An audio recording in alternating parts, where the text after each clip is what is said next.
Oke, halo anak-anak. Nah, di sesi kedua ini kalian akan belajar tentang penjumlahan pecahan, namun dengan penyebut yang berbeda.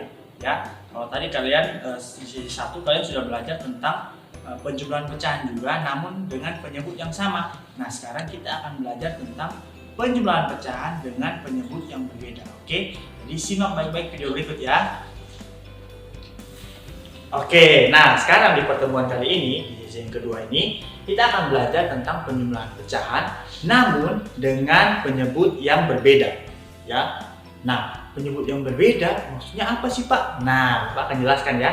Oke, ada soal misalnya 3/4 ditambah 5/6. Nah, sekarang perhatikan. Di sini Bapak sudah tunjukkan ya bahwa yang atas itu adalah pembilang dan yang bawah itu adalah penyebut. Kalian perhatikan soal yang ini ya, yang soal yang pertama. Kalian perhatikan soal ini penyebutnya pasti berbeda ya. Yang di sini penyebutnya 4, sedangkan yang di sini penyebutnya adalah 6. Nah, bagaimana cara menjumlahkannya? Tentunya kalau soalnya seperti ini, kita tidak bisa langsung menjumlahkan 3 ditambah 5 kemudian langsung hitung.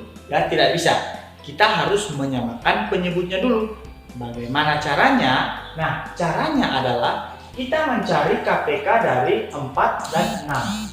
Nah, di kelas 4 kalian sudah belajar tentang bagaimana mencari KPK ya. Jadi kalau kita mau cari KPK dari 4 dan 6, artinya kita mencari kelipatan persekutuan yang terkecil ya.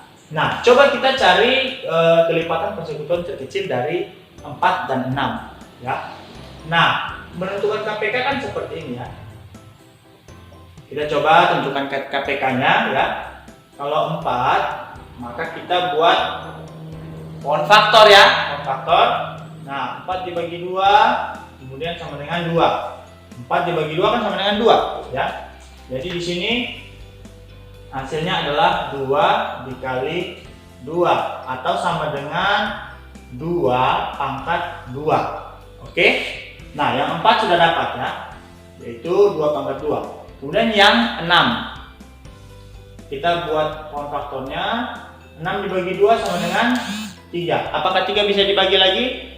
Tidak usah dibagi lagi ya, karena dia sudah di akhirnya itu. Jadi hasilnya adalah 2 dikali 3. Nah, sekarang kita akan menentukan KPK dari faktor-faktor yang sudah kita dapatkan ya. Kalau 4 faktornya itu adalah 2 kali 2 atau kita singkat saja dengan 2 pangkat 2. Kemudian yang 6 faktornya itu adalah 2 dikali 3 ya. Nah, untuk menentukan KPK-nya kita ambil faktor dengan nilai paling besar ya. Jadi kalau misalnya di 4 sini ada nilai 2, di 6 sini ada nilai 2 juga, kita ambil yang nilai paling besar. Karena duanya ini sama-sama punya. Karena 2 pangkat 2 ini yang lebih besar daripada 2 ini, jadi kita ambil yang 2 pangkat 2. Nah, kemudian nilai yang berikutnya yang mana? Yang 3 ya.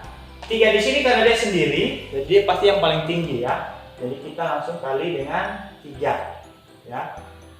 Hasilnya berapa ini? 2 pangkat 2 sama dengan 4. 4 dikali 3 sama dengan 12. Nah, jadi penyebutnya, karena kita sudah dapat hasilnya adalah 12, maka penyebutnya itu adalah 12. Nah, jadi kita akan tuliskan di sini ya, sama dengan per 12 ditambah per 12. Nah, yang pertama ini ya, kita isi dengan cara begini. 12 dibagi 4 dikali 3. Oke, Bapak ulang. Yang pertama 12 dibagi 4 dikali 3. Oke. Nah, 12 bagi 4 berapa? 12 bagi 4 adalah 3. 3 dikali 3 sama dengan 9. Jadi di sini adalah 9 per 12. Oke. Nah, yang kedua ini kita 12 dibagi 6 dikali 5. Nah, 12 bagi 6 berapa? 12 bagi 6 itu sama dengan 2. Nah, dikali 5, 2 dikali 5 sama dengan 10. Oke. Nah, Jadi hasilnya adalah kalau kita sudah dapat, nah ini kan penyebutnya sudah sama ya, penyebutnya sudah sama, maka kita bisa menjumlahkan pembilangnya. Jadi 9 ditambah 10 per 12. Oke?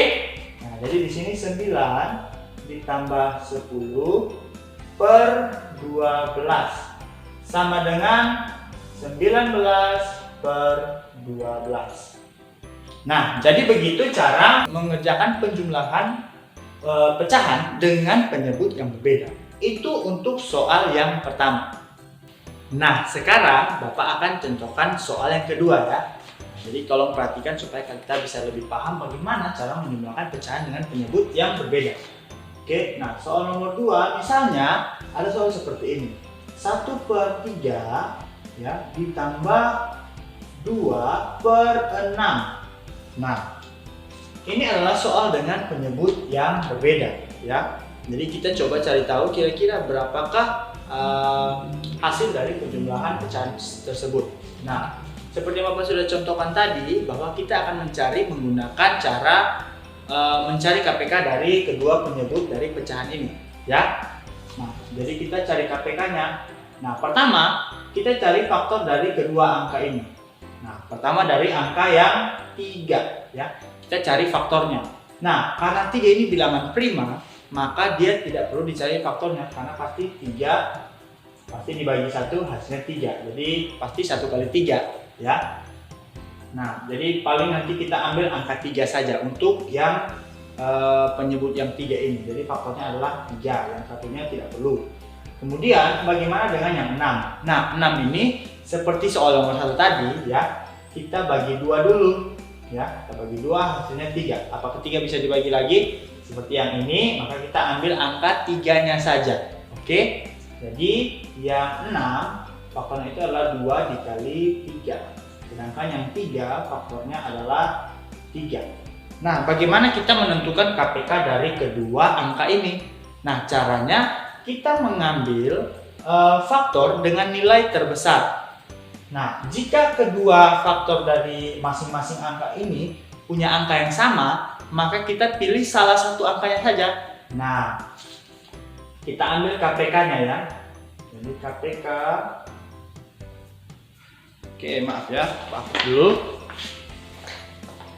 Nah, jadi KPK-nya ya, KPK-nya sama dengan, nah di sini ada 2 yang pertama ya, angka 2. 2 ini karena dia sendiri saja ya, di sebelah tidak ada, maka dia yang paling tinggi di setiap dari faktor yang 6 ini ya. Jadi kita masukkan 2, kemudian dikali dengan, nah 3, karena 3 ada 2 ya, namun nilainya sama ya, tidak ada 3 pangkat 3 pangkat 2. Jadi kita ambil 3 sebagai cara menentukan KPK-nya. Jadi KPK dari 3 dan 6 adalah 2 dikali 3, hasilnya adalah 6 ya.